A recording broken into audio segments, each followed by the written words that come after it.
To YouTube channel शिक्षा स्लेडू। बच्चों आज हम सॉल्यूशन चैप्टर का आज हमें सेकंड लेक्चर लेके आए हैं। इसके पहले वाले लेक्चर में बच्चों हम लोग कंसंट्रेशन टर्म के बारे में पढ़ा है ना। कौन कौन से कंसंट्रेशन टर्म है, वो सारे कंसंट्रेशन टर्म कहीं ना कहीं इस चैप्टर में यूज होने वाले हैं। ठीक है, तो हमारा फर्स्ट लेक्चर काफी बेसिक लेक्चर था और आज का ये लेक्चर बहुत ही इंपॉर्टेंट होने वाला है।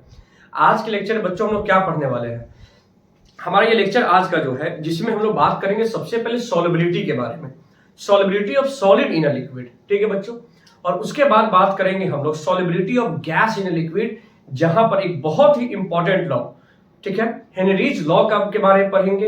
हेनरीज लॉ का एप्लीकेशन कहाँ कहाँ होता है और हेनरीज लॉ के क्या लिमिटेशंस है और उस पर कैसे न्यूमेरिकल्स है, उन सब के बारे में इस लेक्चर में पढ़ने वाले हैं। तो आज का लेक्चर यही बेसिक यही टॉपिक्स के वो हम लोग इस लेक्चर में कवर करने वाले हैं। ठीक है बच्चों, चलिए स्टार्ट करते हैं हम लोग आज का लेक्चर। और ये हमारा टॉपिक क्या है, solubility of solid in a liquid. सबसे पहले बात करते हैं बच्चों क्या सॉल्युबिलिटी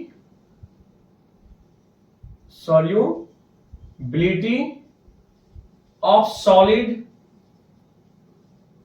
इन अ लिक्विड।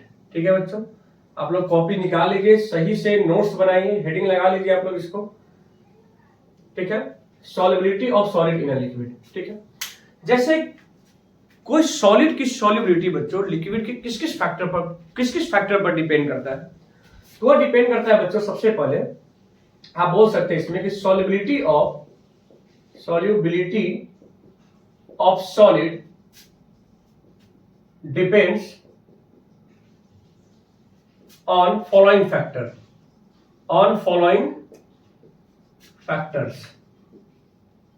ठीक है, सबसे पहला बच्चों इसमें हुआ क्या, नेचर ऑफ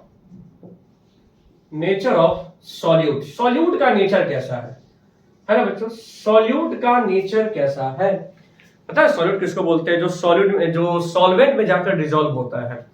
ठीक है ना।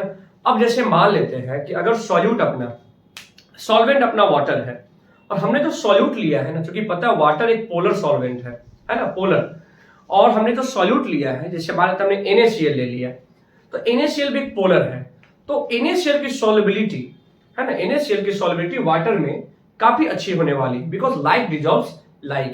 एक पोलर सॉल्यूट पोलर सॉल्वेंट में ही क्या होता है, डिसॉल्व होता है। इसका मतलब क्या बोल सकते हैं, मतलब जिसका सॉल्वेंट के साथ इंटरेक्शन जितना अच्छा होगा उतना ही अच्छा सॉल्युबिलिटी होगा।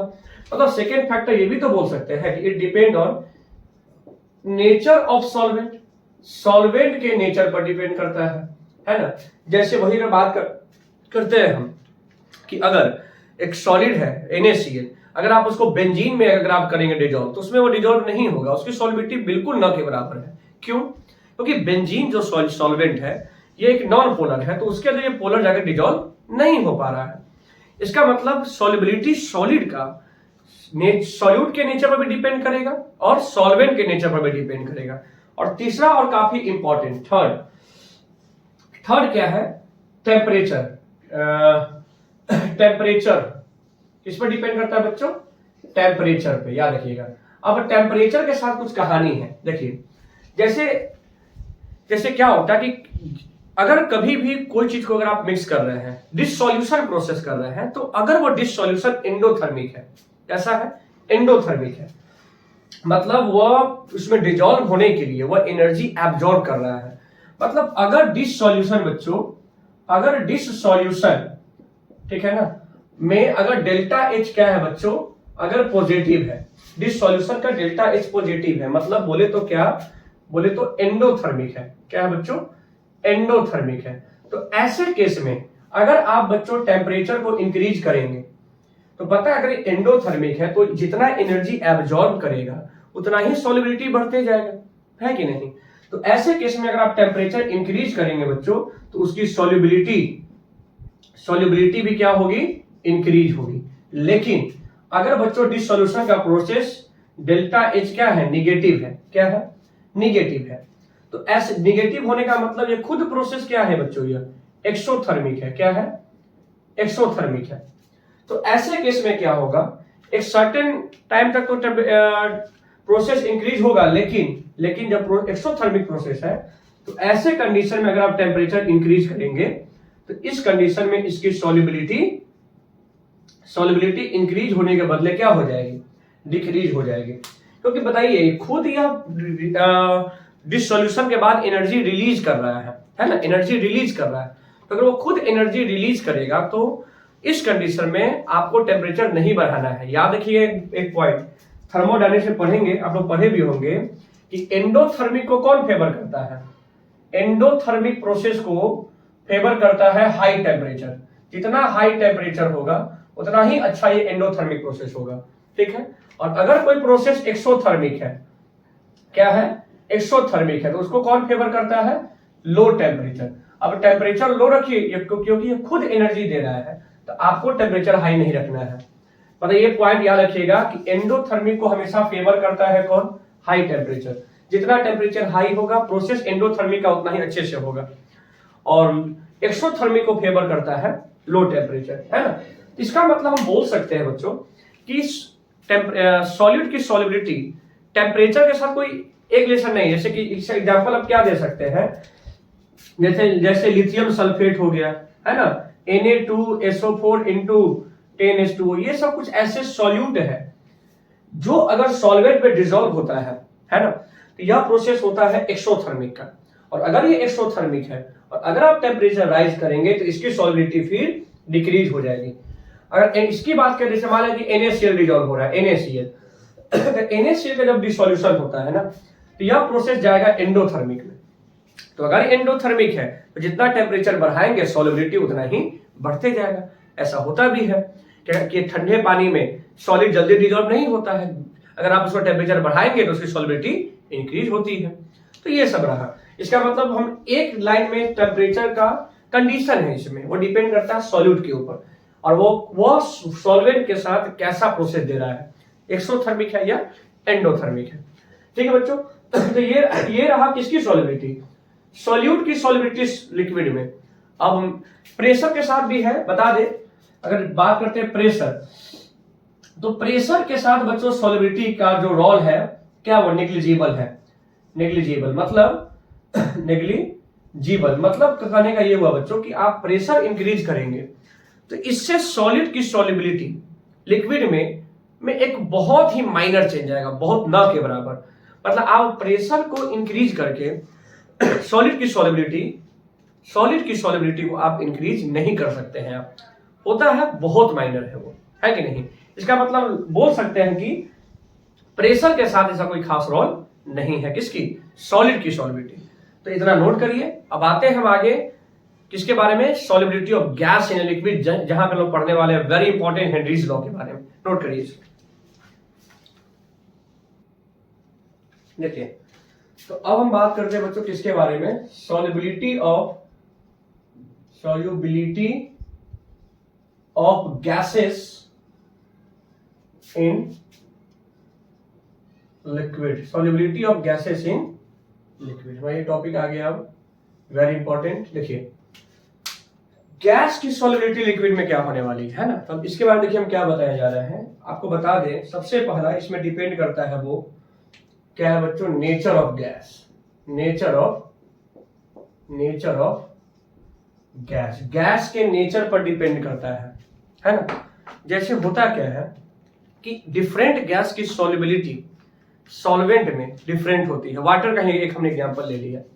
जैसे आपको बता दें इसमें हम, जैसे कि अगर आप देखिएगा तो जैसे अमोनिया गैस हो गया, हाइड्रोजन क्लोराइड गैस हो गया, है ना, इन सब गैस की solubility very high in water. इसके अलावा कार्बन डाइऑक्साइड भी बोल सकते हैं। क्यों इसकी सॉल्युबिलिटी ज्यादा है, क्योंकि ये जितने भी गैसेस है बच्चों ये वाटर के मॉलिक्यूल के साथ रिएक्ट करते हैं, है ना। आपको पता होगा कार्बन डाइऑक्साइड वाटर के साथ रिएक्ट करके कार्बोनिक एसिड बना लेता है, अमोनिया रिएक्ट कर सकता है वाटर के साथ, हाइड्रोजन क्लोराइड गैस भी उसमें जाके आयोनाइज होता है। तो इन सब के कारण इन सब गैस की सॉल्युबिलिटी बहुत हाई है।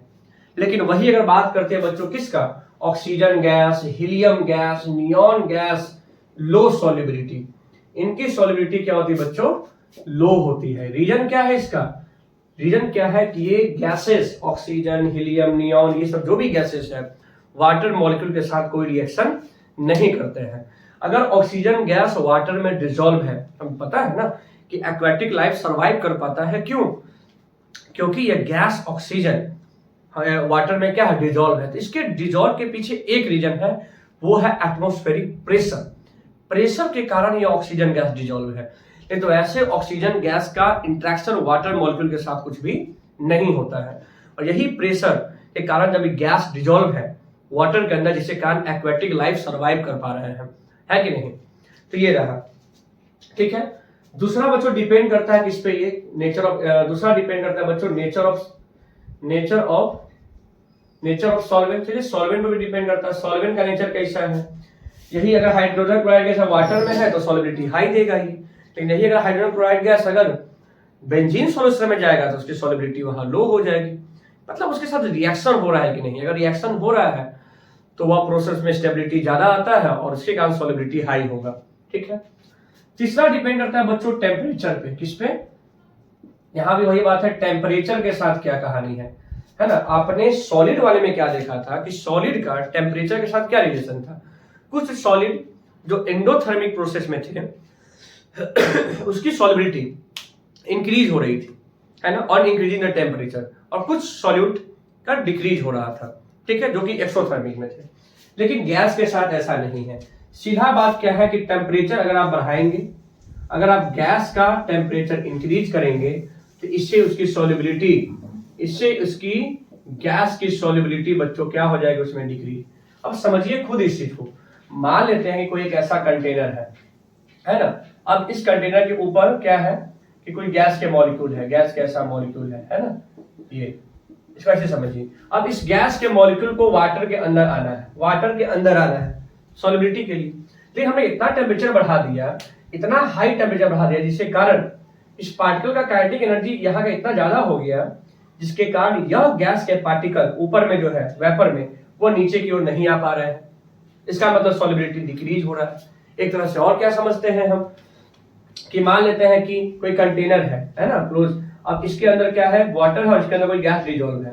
अब जैसे ही आप क्या करेंगे, टेम्परेचर इंक्रीज करेंगे, तो इस पार्टिकल का जो गैस डिसॉल्व है उसकी काइनेटिक एनर्जी बढ़ जाएगी, और काइनेटिक एनर्जी जैसी बढ़ेगा तो ये एस्केप करके कहां चला जाएगा, ये ऊपर चला जाएगा ये, जिससे गैस का पार्टिकल इस सॉल्यूशन के अंदर कम हो जाएगा, क्योंकि ये सब एस्केप कर रहा है। इसका मतलब क्या बोल सकते हैं कि गैस के पार्टिकल की सॉल्युबिलिटी वाटर में क्या हो रही है, डिक्रीज हो रही है कि नहीं, ठीक है ना। तभी तो आप ऐसा देखते भी है इसमें क्या कि कहीं देखिएगा कि मान लेते हैं कोई एक ऐसा रीजन है जहां, जिसको बोलते हैं डेड सी बोलते हैं, क्योंकि वहां पे आप क्या देखेंगे कि वहां पे कोई भी एक्वेटिक लाइफ सरवाइव नहीं करता है। ऐसा क्यों हुआ? होता क्या है कि समुद्र, सी के जिस रीजन में टेम्परेचर हाई होता है ना, जहां पे टेम्परेचर हाई होगा ना, वहां पे आपको क्या देखने को मिलेगा कि वहां पर ऑक्सीजन गैस की सॉलिबिलिटी बहुत कम हो जाएगी। अब उस रीजन में जहां पे ऑक्सीजन गैस की सॉलिबिलिटी नहीं है, तो वहां पर फिर एक्वेटिक लाइफ सरवाइव नहीं कर पाते हैं, है कि नहीं। इसका मतलब सॉल्वेंट का टेम्परेचर जितना लो होगा, गैस की सॉलिबिलिटी उतनी ही ज्यादा होने वाली है। आया समझ में? चलिए अब हम बात करते हैं किसके साथ, प्रेशर के साथ, है ना। तो प्रेशर के लिए क्या करते हैं, क्योंकि हेनरीज लॉ प्रेशर के अकॉर्डिंग ही डिफाइन करता है। तो इन तीनों पॉइंट को नोट करिए, ठीक है। अब हम आते हैं प्रेशर के साथ कैसा है। गैस की सॉलिबिलिटी प्रेशर पे बहुत वेरी करती है, बहुत डिपेंड करता है। याद करिए पीछे बताया था सॉलिड के बारे में कि सॉलिड की सॉलिबिलिटी लिक्विड में प्रेशर के साथ कोई वैसा कोई रिलेशन नहीं है, निग्लिजिबल है, कि सॉलिड बहुत लेस कंप्रेसिबल होता है। तो प्रेशर इंक्रीज करके आप सॉलिड की सॉलिबिलिटी लिक्विड में इंक्रीज नहीं कर पाते, लेकिन ऐसा गैस के साथ नहीं है। गैस बहुत हाईली कंप्रेसिबल है, तो उस पर प्रेशर इंक्रीज करके सॉलिबिलिटी में बहुत बड़ा चेंज लाया जा सकता है। तो इसी के बारे में पढ़ते हैं हेनरीज लॉ में हम लोग। इसको पहले आप नोट कर लीजिए। देखिए तो बच्चों अब हम बात करते हैं कि गैस की सॉलिबिलिटी प्रेशर के साथ क्या है, जहां पे बात होगी हेनरीज लॉ का। आइए जानते हैं हेनरीज लॉ। देखिए क्या है इसका स्टेटमेंट हेनरीज लॉ का, the partial pressure of the gas, the partial pressure of the gas in vapour phase, सुनिए स्टेटमेंट सुनिए पहले इसका, is directly proportional to the mole fraction, है ना। एक मिनट देखिए, तो मैं क्या बताया था, partial pressure of the gas in vapour phase is directly proportional to the mole fraction of the gas in the solution at constant temperature. देखिए समझिए क्या कहने का मतलब है। जैसे एक एग्जांपल समझिए कि मान लेते हैं ये एक ऐसा कंटेनर है, ठीक, और यहां पे लगा हुआ है पिस्टन, इस टाइप से। एक मिनट, इसको यहाँ थोड़ा और ऊपर कर देते हैं। ये है यहाँ पे पानी है, ये बिल्कुल ये वाटर है, और यहाँ पर क्या है, एक पिस्टन है, ठीक। इसके ऊपर हमने एक लगा दिया लोड W1, और यहाँ पर क्या है बच्चों, यहाँ पे एक गैस है, ठीक है। हमने लोड लगाया, कुछ गैस का पार्टिकल इसमें से ऊपर गया, नीचे आया, और ये आ गया इक्विलिब्रियम पे आ गया, ये है ना, इक्विलिब्रियम पे, ठीक है। तो इसका मतलब ये गैस इसमें सॉल्युबल है, डिजोल्व हुआ। अब हम क्या करते हैं कि यही कंटेनर में अब हम क्या कर दिए कि जैसे ये है, और ये जो हमारा पिस्टन जो था, पिस्टन, ठीक, इसके ऊपर हमने दो लोड रख दिया, दो लोड, है ना। तो अब इससे क्या होगा कि जैसे हमने इसमें दो, इसके ऊपर W1 और W2 रखा, तो ये पिस्टन नीचे आएगा, मतलब ये पिस्टन नीचे आके कहाँ आ गया, यहाँ पे आ गया। ध्यान से समझिए चीज को, मतलब ऊपर से प्रेशर क्या हो गया, ऊपर से हमने लोड रखा तो ऊपर से प्रेशर इंक्रीज हो गया। तो अब इसके अंदर जो गैस डिजोल्व हो, अब जैसे ऊपर से हमने प्रेशर बढ़ाया तो यहाँ का इक्विलिब्रियम क्या हो गया, यहाँ का इक्विलिब्रियम डिस्टर्ब हो गया, है ना। जैसे ही यहाँ का इक्विलिब्रियम डिस्टर्ब होगा तो फिर से इक्विलिब्रियम सेटअप करने के लिए, मतलब ऊपर से बढ़ाने पर यहाँ पर प्रेशर बढ़ गया यहाँ पर, ठीक है ना, और इसका अंदर में प्रेशर कम हो गया। तो अब प्रेशर को मेंटेन करने के लिए क्या होगा, हमें हम लोग पढ़ेंगे PV is equal to NRT, PV is equal to NRT। Volume fix है, टेम्परेचर फिक्स है, R कांस्टेंट है, मतलब प्रेशर किस पर डिपेंड कर रहा है, नंबर ऑफ मोल्स पर। मतलब अगर इसको प्रेशर यहाँ पर मेंटेन करना है तो इसमें से कुछ गैस के पार्टिकल कहाँ चले जाए, कहाँ चला गया, सॉल्यूशन के अंदर। इसका मतलब आपने क्या देखा कि जैसी गैस के ऊपर पार्शियल प्रेशर इंक्रीज हुआ तो गैस की सॉल्युबिलिटी इस सॉल्यूशन में इंक्रीज हो गया, ठीक है ना। फिर हम क्या करते हैं, प्रेशर को कम करेंगे, ऊपर से फिर से एक उठा लेंगे हम। तो जैसे उठाएंगे तो ऊपर में प्रेशर कम हो गया, अंदर में प्रेशर ज्यादा है। फिर से उसको सेटअप करने के लिए कि अगर आपको प्रेशर को क्या करना होगा, अगर आपको प्रेशर को कम करना होगा तो नंबर ऑफ मोल्स को भी कम करना होगा। तो प्रेशर मेंटेन करने के लिए जो गैस इस सॉल्यूशन के अंदर डिसॉल्व हो गया था तो फिर से कहां आ जाएगा, ऊपर। मतलब प्रेशर कम तो गैस की सॉल्युबिलिटी सॉल्यूशन के अंदर डिक्रीज हो गया, जब प्रेशर ज्यादा तो गैस की सॉल्युबिलिटी सॉल्यूशन के अंदर इंक्रीज हो गया। यही बात को हमने यहां लिखा फाइनली कि partial pressure directly proportional to amount of gas dissolve. Pressure directly, जितना ऊपर से प्रेशर बढ़ाएंगे, मान लेते हैं अगर हम इसके ऊपर एक और लोड रखते हैं तो क्या होता है, प्रेशर बढ़ गया, फिर से इक्विलिब्रियम डिस्टर्ब हो गया, है ना। तो फिर से प्रेशर जब यहां बढ़ जाएगा तो प्रेशर मेंटेन करने के लिए इस वेपर फेज में जो गैसेस होंगे वो कहां जाएगा, वो सॉल्यूशन में जाएगा। क्यों, ताकि इसके अंदर गैस का मोल कम हो जाए, क्योंकि अगर हमें प्रेशर को कम करना है तो मोल को कम करना होगा, तो मोल कम हो जाए और प्रेशर फिर से ये इक्विलिब्रियम पे आ जाइए। अब क्या देखें, जैसे जैसे प्रेशर बढ़ा रहे हैं वैसे वैसे यह गैस की सॉल्युबिलिटी सॉल्यूशन में इंक्रीज हो रही है। बिल्कुल ऐसा ही होता है कोल्ड ड्रिंक्स में। जैसे अभी हम बताएंगे इसके एप्लीकेशन में, हेनरीज लॉ का एप्लीकेशन, कि जब आप देखते हैं कि जब आप एक कोई कोल्ड ड्रिंक्स के बोतल को जब आप खोलते हैं तो उसके ऊपर से एक फिजी इफेक्ट आता है ना, एक झाग ऐसा फिजी इफेक्ट आता है। ऐसा क्यों हुआ, होता क्या है कि हमने तो प्रेशर बहुत हाई कर दिया, तो कार्बन डाइऑक्साइड गैस जो है प्रेशर, अब जैसे बोतल के अंदर प्रेशर मेंटेन करने के लिए क्या होता है कि कार्बन डाइऑक्साइड का मॉलिक्यूल सॉल्यूशन के अंदर चला गया ताकि प्रेशर मेंटेन रहे, इक्विलिब्रियम पे आ जाए। लेकिन जैसे उस ढक्कन को खोले तो इसका मतलब प्रेशर कम, तो प्रेशर अगर कम हो जाएगा तो उस प्रेशर, अब फिर से प्रेशर को मेंटेन करने के लिए, इक्विलिब्रियम पे आने के लिए जो कार्बन डाइऑक्साइड गैस उस कोल्ड ड्रिंक्स में डिजोल्व हो गया है वो कहाँ आएगा, वो ऊपर आएगा, वो बाहर आएगा सॉल्यूशन से, ताकि क्योंकि प्रेशर बढ़ाना है तो नंबर ऑफ मोल्स को इंक्रीज करना होगा। समझ रहे हैं बात को? हमने लोड बढ़ाया तो यहाँ का प्रेशर बढ़ गया, प्रेशर बढ़ गया, यहाँ का प्रेशर कम, तो इसके प्रेशर को मेंटेन इक्विलिब्रियम पे आने के लिए यहाँ का मॉलिक्यूल अंदर जाएगा, ताकि यहाँ का प्रेशर कम और यहाँ का दोनों बैलेंस हो जाए, इक्विलिब्रियम पे आ जाए। लेकिन जब हमने प्रेशर को हटा लिया तो फिर ऊपर का प्रेशर कम, अंदर में प्रेशर ज्यादा, तो ऊपर में प्रेशर कब बढ़ेगा? प्रेशर किसके ऊपर डिपेंड कर रहा है? नंबर ऑफ मोल्स पे, क्योंकि हमने टेम्परेचर इस सबको तो कांस्टेंट रखा है, तो अंदर से मॉलिक्यूल ऊपर आएगा। यही है हेनरीज लॉ, है कि नहीं? और ऐसा इफेक्ट हमें देखने को मिलता है कोल्ड ड्रिंक्स में, है ना, सॉफ्ट ड्रिंक्स में। तो हमने क्या लिखा? Pressure directly proportional to x, x यहाँ कंसंट्रेशन है, हालांकि हमने यहाँ पर मोल फ्रैक्शन लिखा है, हमेशा मोल फ्रैक्शन ही नहीं होता है ना, मोल फ्रैक्शन ही नहीं, कंसंट्रेशन यहाँ कुछ भी हो सकता है, मोलालिटी कुछ भी, लेकिन मेनली यहाँ पर मोल फ्रैक्शन ही चलता है। अब यहाँ से क्या हुआ, तो हम यहाँ एक्स को मोल फ्रैक्शन ही समझेगा, और मोल फ्रैक्शन के बारे में अपने पिछले लेक्चर में बताया है, उसको जरूर देखिए। तभी तो हमने पहला लेक्चर क्यों बनाया, इसका कंसंट्रेशन, ताकि जो भी यहाँ पे कंसंट्रेशन टर्म जो आने वाले हैं उसके बारे में आपको आइडिया रहे। तो जरूर अपना पहला लेक्चर देखिए, आपको हमारे डिस्क्रिप्शन बॉक्स में मिल जाएगा वो, है ना, और वहां से जाके उस पूरे लेक्चर को अच्छे देखिए और कौन कौन सा कंसंट्रेशन टर्म है पहले उसको समझिए आप, ठीक है। आगे देखिए, तो हमने क्या बताया कि एक्स हमेशा मोल फ्रैक्शन ही नहीं होगा। अब यहां से जब प्रोपोर्शनलिटी साइन हटा है बच्चों तो KH आया है, यहाँ KH क्या है बच्चों, इसको बोलते हैं हेनरीज कांस्टेंट। क्या बोलते हैं इसको हम? हेनरीज कांस्टेंट, ठीक है ना, हेनरीज कांस्टेंट याद रखिएगा। और P पार्शियल प्रेशर अब KH इंटू एक्स हो गया। यहां तक क्लियर है? अब समझिए ध्यान से, मैंने बताया कि एक्स हमेशा मोल फ्रैक्शन नहीं होगा, यह डिपेंड करता है। अब एक्स क्या है?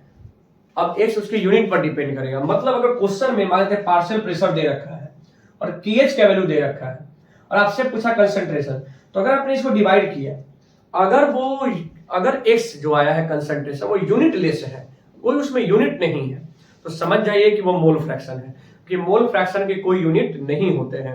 अब वही अगर आपने इसको डिवाइड किया, अब मोल पर लीटर आ गया यूनिट उसका, इसका मतलब कि वह एक्स मोल फ्रैक्शन नहीं, मोलारिटी है वो, है कि नहीं? क्योंकि मोलारिटी क्या होता है? मोल पर लीटर। आया समझ में? चलिए, अब यहां हमने क्या लिखा बच्चों कि KH is different for every gas है, अलग अलग गैस के लिए KH का वैल्यू क्या होगा? डिफर होगा। क्या अलग अलग फैक्टर पर डिपेंड करता है? देखिएगा आपके एनसीईआरटी में एक टेबल बना के अलग अलग गैस का KH वैल्यू दिया हुआ है। अगर उस KH वैल्यू को अगर आप ध्यान से देखेंगे तो आप क्या वहां पर पाएंगे कि KH is inversely proportional to solubility. KH value gas का जितना हाई होगा उस गैस की सॉल्युबिलिटी उतनी ही लो होगी, इनवर्सली प्रोपोर्शनल है। अब ये कैसे, है ना, इसका क्या सेंस है? किस तरह से हम इसको डिफाइन कर सकते हैं कि KH सॉल्युबिलिटी के साथ इनवर्सली प्रोपोर्शनल है? आइए जानते हैं इसके बारे में हम लोग, ठीक है। उसके पहले आप यहां समझिए, solubility of gas is inversely proportional to temperature. Gas की सॉल्युबिलिटी टेम्परेचर के साथ तो इनवर्सली प्रोपोर्शनल है।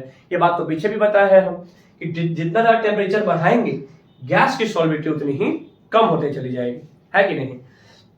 तो अब बात करते हैं कि KH का रिलेशन सॉल्युबिलिटी के साथ इनवर्सली प्रोपोर्शनल क्यों है, इसको हम कैसे वेरीफाई कर सकते हैं इसको, ठीक है ना। तो इतना नोट करिए, अब हम बताएंगे यहाँ पर KH ऑफ सॉल्युबिलिटी। थोड़ा सा यहाँ इसको हम साफ कर देते हैं, एक मिनट। KH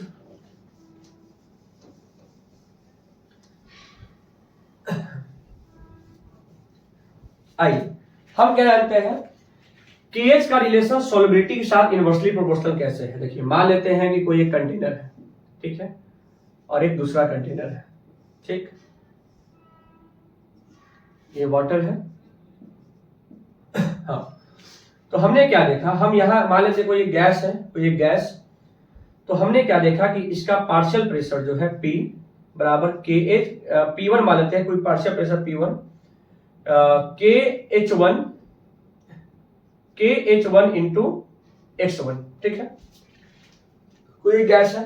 अब समझिए, अब यहां पर भी हमने क्या लगाया, पार्शियल प्रेशर P, कोई गैस है, KH2 into X2 mole fraction, ठीक है। अब चूंकि दोनों पर सेम मोल फ्रैक्शन है, सॉरी एक मिनट, सॉरी, दोनों पर प्रेशर क्या है, यहाँ पे सेम पार्शियल प्रेशर है, सेम प्रेशर हमने लगाया। तो यहां से पहला गैस क्या है, KH1 इंटू X1, और ऐसा क्या आया, तो हम यहां से बोल सकते हैं फर्स्ट और सेकेंड से कि KH1 into X1 is equal to KH2 into X2, है ना।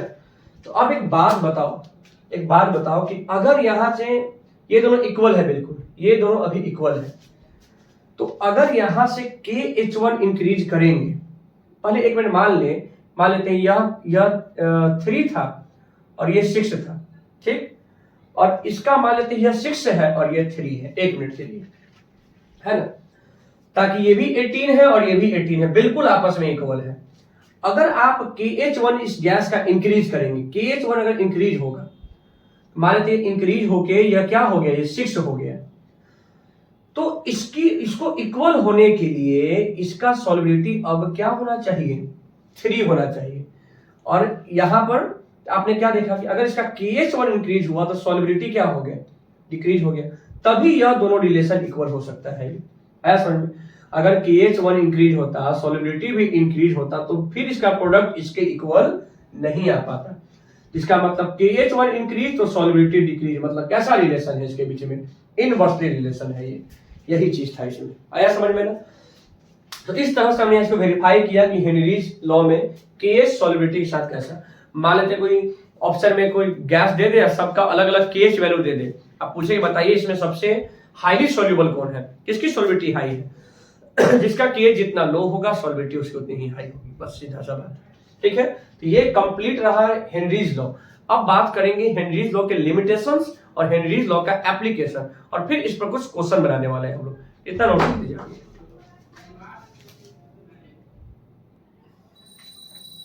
देखिए, तो अब बात करते हैं बच्चों हेनरीज लॉ के लिमिटेशंस और उसके एप्लीकेशन के बारे में, है ना।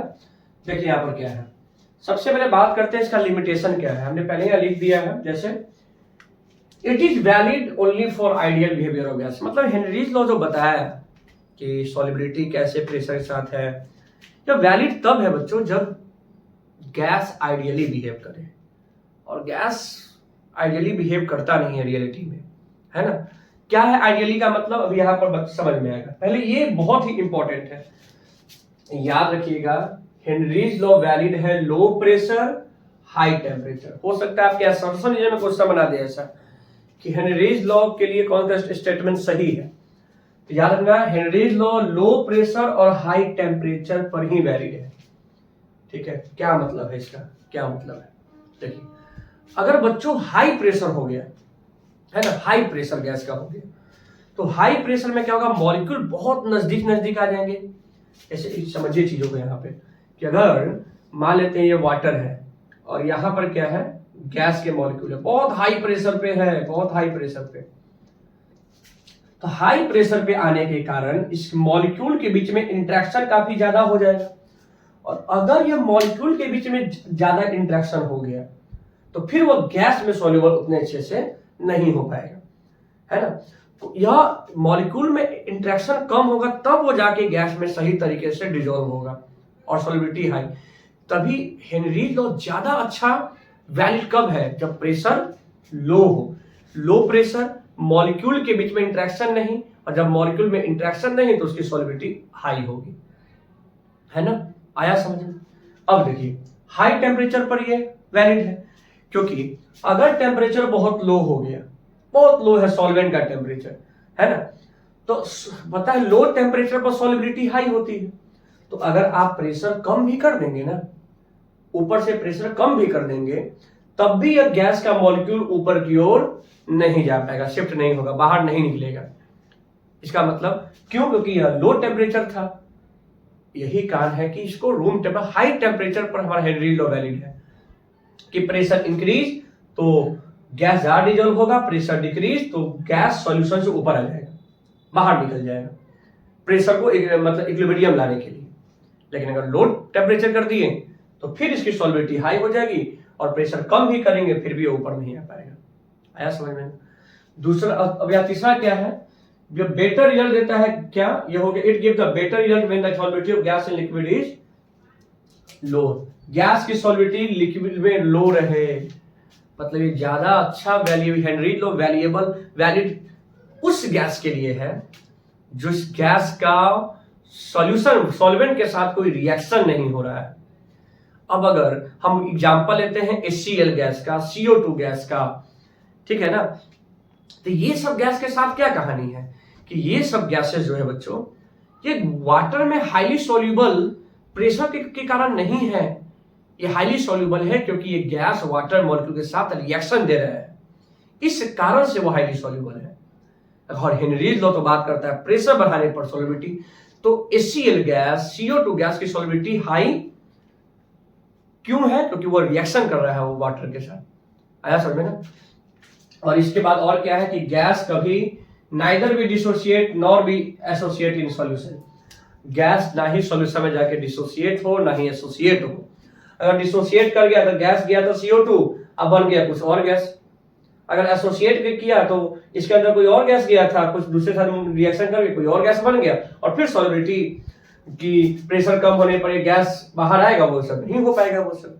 तो ये इंपॉर्टेंट है कि गैस सॉल्यूशन के अंदर ना ही डिसोसिएट होना चाहिए ना ही एसोसिएट, कुछ नहीं, जैसा गया सॉल्यूशन में वैसे ही रहना है उसको, है ना। तो ये बात रहा हेनरीज लॉ का लिमिटेशन, यहां पर हेनरीज लॉ वैलिड नहीं है, ठीक है। चलिए अब बहुत इंपॉर्टेंट बात करते हैं हेनरीज लॉ का एप्लीकेशन, कहां कहां हमें देखने को मिलता है हेनरीज लॉ। तो सबसे पहले बच्चों मैंने बताया अभी भी जस्ट कार्बन डाइऑक्साइड का फिजी इफेक्ट जो होता है, अगर आप प्रेशर बढ़ाते हैं बच्चों तो कार्बन डाइऑक्साइड गैस की सॉल्युबिलिटी हाई होती है। ऊपर जब प्रेशर बढ़ाएंगे तो इक्विलिब्रियम सेटअप करने के लिए CO2 गैस वेपर फेज से कहां चला जाएगा? सॉल्यूशन में चला जाएगा। और अगर आप प्रेशर डिक्रीज कर देंगे तो फिर से इक्विलिब्रियम सेट होने के लिए सॉल्यूशन में से कार्बन डाइऑक्साइड जो डिसॉल्व है वो कहां आएगा? बाहर आएगा, है ना। वही कभी जब बहुत तेजी से बाहर आता है तो आपको दिखाई देता है सॉफ्ट ड्रिंक्स में फिजी इफेक्ट होता है। तो फिजी इफेक्ट क्यों है? CO2 गैस जब वो सॉल्यूशन से बाहर आएगा तो इसी कारण हमें वो फिजी इफेक्ट देखने को मिलता है, ठीक है। हमने क्या बताया? Aquatic life survive better in cold water. मैंने ये भी बताया कि अगर जिस वाटर का टेम्परेचर काफी हाई है, वाटर का टेम्परेचर अगर वहां का हाई है मतलब उसमें गैस की सॉल्युबिलिटी लो है, और वो भी कौन सा गैस? ऑक्सीजन, है ना। और अगर उसकी सॉल्युबिलिटी लो है तो फिर वहां एक्वेटिक लाइफ सर्वाइव नहीं कर पाएंगे। यही कारण है कि कोल्ड वाटर में एक्वेटिक लाइफ, आप ऐसा देखेंगे कि किसी रीजन में बिल्कुल वहां पे एक्वेटिक लाइफ नहीं है, कोई लाइफ नहीं है वहां पे। क्यों नहीं है? वहां का टेम्परेचर हाई है, सॉल्युबिलिटी गैस की कम है ऑक्सीजन की, तो वहां पर, और पता है कि ऑर्गेनिज्म को सर्वाइव करने के लिए ऑक्सीजन गैस चाहिए, और जब ऑक्सीजन गैस ही नहीं होगा तो फिर वो वहां पे सर्वाइव नहीं कर पाएगा। कोल्ड वाटर में अच्छा है, वेरी इंपॉर्टेंट। और वो क्या है? स्कूबा डाइविंग, इसके बारे में समझिए। तो बच्चों स्कूबा डाइवर जो होते हैं, जो समुद्री गोताखोर जो होते हैं, जो समुद्र के अंदर जाते हैं गैस का सिलेंडर लेके, है ना, वे क्या होते हैं? वो पता है कि वे उसी के थ्रू ब्रीदिंग करते हैं वो। अब आपको एक बात पता है ना, आपको एक बात पता है कि जैसे जैसे वो समुद्र की गहराई में जाएगा प्रेशर इंक्रीज होते जाता है। तो अगर वो अपने सिलेंडर में प्योर ऑक्सीजन गैस ले लिया है, प्योर ऑक्सीजन गैस, ठीक है, तो प्रेशर बढ़ेगा, और यह गैस पर जब भी प्रेशर बढ़ेगा तो ऑक्सीजन गैस हमारे ब्लड में, हमारे टिश्यू में ज्यादा डिसॉल्व होंगे। अच्छा बात है, ठीक है ना, बहुत ज्यादा डिसॉल्व होगा और हमारे टिश्यू और हमारे ब्लड में ऑक्सीजन लेवल बढ़ जाएगा। अब आप सोच रहे होंगे ये तो सर अच्छा बात है, लेकिन जब वो स्कूबा डाइवर जैसे जैसे ऊपर आएगा, तो ऊपर आएगा तो प्रेशर कम होता है। पता नहीं बात, जैसे जैसे हम लोग समुद्र की गहराई में जाते हैं प्रेशर बढ़ता है लिक्विड का। अभी रिसेंट में एक जो अभी इंसिडेंट हुआ है, जो टाइटन, जो एक सबमरीन जो था, जो समुद्र के काफी डीप में गया, है ना, वो टाइटेनिक जो हमारा जहाज जो था उसको देखने के लिए उसमें कुछ लोग गए थे। जैसे ही एक सर्टेन हाइट के बाद, डेप्थ के बाद इतना प्रेशर आया कि उसमें इम्प्लोजन हो गया। उसमें वो जो टाइटन जो एक सबमरीन जो था वो हाई प्रेशर से इम्प्लोजन कर गया, वो बिल्कुल खत्म हो गया, वो ब्लास्ट कर गया, है कि नहीं? ऐसा अभी रिसर्च बता रहा है ऐसा, तो ऐसा देखा गया। तो इसका मतलब क्या समझ में आया कि जैसे जैसे डाउन जाते हैं तो प्रेशर बढ़ता है। अब गैस की सॉल्युबिलिटी बढ़ गई और हमारे ब्लड स्ट्रीम में, टिश्यू में, लेकिन जब वो जैसे ऊपर आएगा तो प्रेशर कम होगा, और जब प्रेशर कम होगा तो इससे क्या होगा? प्रेशर जैसे ही कम होगा तो जो गैस डिजॉल्व हुआ था ब्लड स्ट्रीम में वो भी बाहर आएगा, और जब वो समझ के देखेगी कि हमारे ब्लड वेसल से गैस काफी तेजी से बाहर आने लगे, तो यह उसके लिए बहुत पेनफुल होता है उसके लिए। यही कारण है बच्चों की जो भी स्कूबा डाइवर होते हैं वो अपने ऑक्सीजन सिलेंडर के अंदर ऑक्सीजन गैस को डाइल्यूट लेके जाते हैं, मतलब वो प्योर ऑक्सीजन नहीं होता, उसके अंदर कुछ नाइट्रोजन गैस, हीलियम गैस, ये सब भी लेके जाते हैं, है कि नहीं, उसको डाइल्यूटेड फॉर्म में, ताकि उसकी सॉल्युबिलिटी कम रहे, है, ठीक है ना यहाँ तक।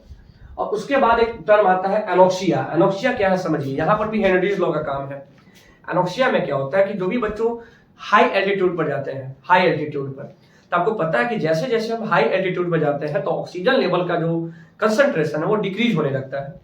तो ऐसे कंडीशन में अगर जैसे कि जो हाई एल्टीट्यूड वाले जो लोग हैं, अगर उनके ब्लड में ऑक्सीजन लेवल कम होगा तो उनका थिंकिंग एबिलिटी ये सब भी डिक्रीज होने लगता है, जिस फिनोमेना, जिस इफेक्ट को हम क्या बोलते हैं, एनोक्सिया, जिस डिजीज को हम बोलते हैं एनोक्सिया। ऐसा में ब्लड में अगर ऑक्सीजन लेवल प्रॉपर है तभी वो मतलब जो भी वो व्यक्ति है वो सही तरीके से अपना वो क्या कर सकते हैं, वो थिंकिंग एबिलिटी उनका हो सकता है, ठीक है। अब ऐसा देखते भी होंगे कि अगर जो लोग क्या है प्लेन्स एरिया में रहते हैं, मैदानी क्षेत्रों में रहते हैं, वहां अगर वो कभी कुछ दिन के लिए कहाँ चले जाए, पहाड़ी इलाकों में चले जाए, है ना, हाई एल्टीट्यूड पर, तो ऐसे कंडीशन में क्या होता है कि उनको सांस लेने में दिक्कत होता है, क्योंकि हाई एल्टीट्यूड पर प्रेशर काफी क्या होता है, कम होता है, और उसके ब्लड में ऑक्सीजन लेवल नहीं पहुंच पाता सही तरीके से, तो ऐसे केस में उसका थिंकिंग एबिलिटी सब कम हो जाएगा, और ऐसे इसी को हम क्या नाम लेते हैं, एनोक्सिया, ठीक है। तो ये रहा बच्चों हेनरीज लॉ का इधर लिमिटेशन है, और हमने यहाँ क्या बताया उसका एप्लीकेशन, ठीक है ना। अब इसको नोट कर लीजिए आप लोग। देखिए बच्चों, अब यहाँ पर क्या है, दो क्वेश्चन है हेनरीज लॉ पर। जैसे पहला क्वेश्चन क्या है, Henry's law constant for the molality of methane in benzene at 298 kelvin is इतना mm ऑफ Hg। मतलब ये हेनरीज लॉ कांस्टेंट दे दिया है, सीधा सा बात है। और क्या पूछ रहा है, determine the solubility of methane in benzene at 298 kelvin, है ना। आपसे पूछ रहा है क्या, बेंजीन की सॉल्युबिलिटी क्या है, ठीक है, sorry solubility of methane in benzene, methane की सॉल्युबिलिटी क्या है। तो हमें पता है कि क्या पर है, partial pressure is equal to KH into x, है ना, KH इंटू एक्स। अब देखिए यहाँ पर ये कितना दे दिया, यहाँ पे KH का वैल्यू,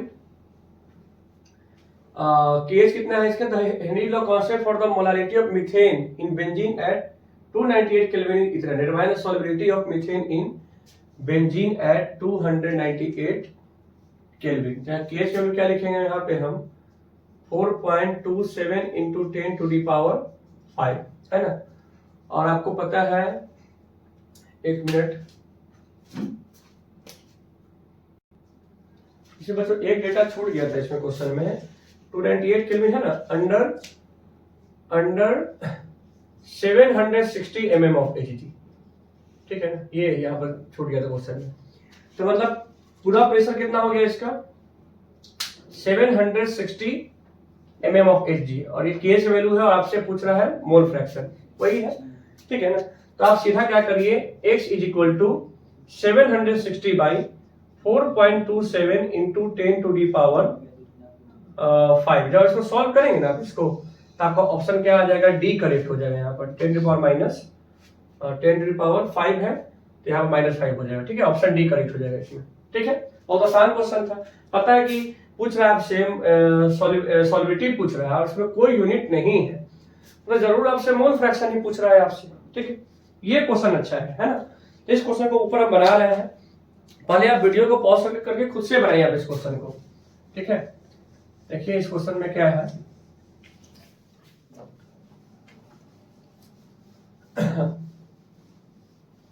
देखिए, ठीक है, क्या है क्वेश्चन कि the Henrys law constant for the solubility of nitrogen gas in water at 298 kelvin इतना ATM। हेनरीज लॉ कांस्टेंट जो है दे दिया है, KH कितना दे दिया है बताइए, 1.0 into 10 to the power 5 ATM, ठीक है। अब आगे समझिए, mole fraction of nitrogen in air is 0.6। मोल फ्रैक्शन दे दिया है किसका, नाइट्रोजन का एयर में 0.8 है।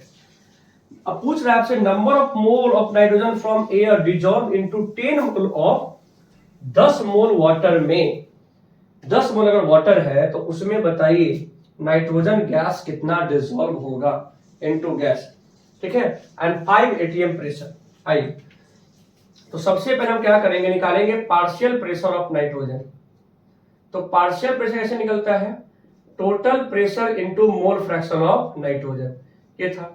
तो इसका मतलब पार्शियल प्रेशर ऑफ नाइट्रोजन निकालने के लिए टोटल प्रेशर कितना दे रखा है उसका 5 atm, और देखिए तो इसका मोल फ्रैक्शन कितना है एयर में उसका 0.8, कितना हो जाएगा ये 10, 5 से 2 और 2 कितना बना 4, मतलब पार्शियल प्रेशर ऑफ नाइट्रोजन कितना आ गया यहाँ पे 4 atm आ जाएगा, ठीक है ना।